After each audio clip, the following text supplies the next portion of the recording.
Dengar lagu drama band, lagu apa? Saya teka dulu, biarkanlah. Okey. Siapa geng-geng yang dengar lagu drama band daripada babak pertama? Siapa geng-geng yang dengar lagu drama band daripada lagu drama?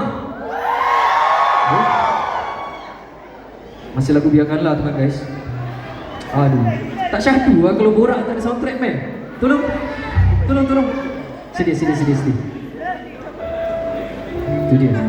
Guys, tepuk sikit untuk Ome guys. Adik kesayangan kita orang. Wih, kenapa kau berduduk? Aku tak berasa. Kau siap bawa air syaitan? Alah, masih. Kita nak borak apa tadi? Masuk Ome masuk. Lagu biarkanlah. Masa tu kita orang dah berlima. Masa tu Adik dah ada. Tapi kita perlukan keyboardist untuk kita punya band.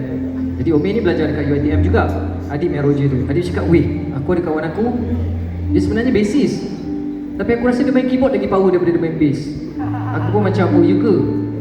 Bawa lah dia tengok nanti dia boleh main keyboard ke tak, kita try dulu. Lepas tu dia datang, dia ada show dengan kita, dia main. Aku pun macam, oh bagus juga dia main, okey lah. Cuma point je adalah kita orang terpaksa ambil Ome pada masa itu. Sebab saya dah decide yang saya nak ada band yang bermuka kacang. Bila nampak Ome, dia punya permainan keyboard saya dah tak pandang dah. Saya pandang muka dia. Saya macam wow, bila kau masuk ni, band aku daripada band indie kelas bawah, dia terus jadi band indie T20 dan Mansara Perdana.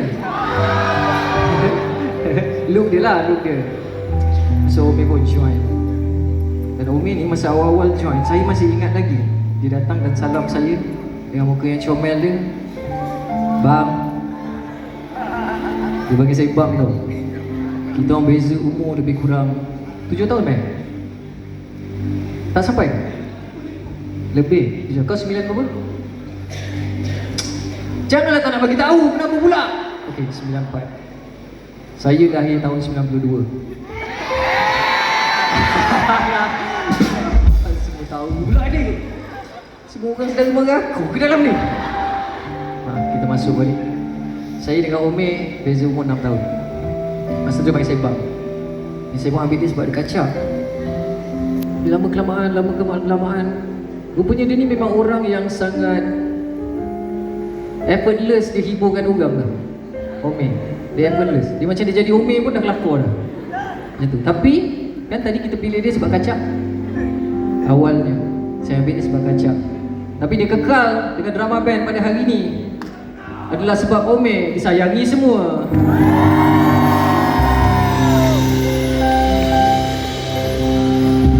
Terima kasih guys, layan saya tarik nafas. Mari kita bergerak ke lagu seterusnya.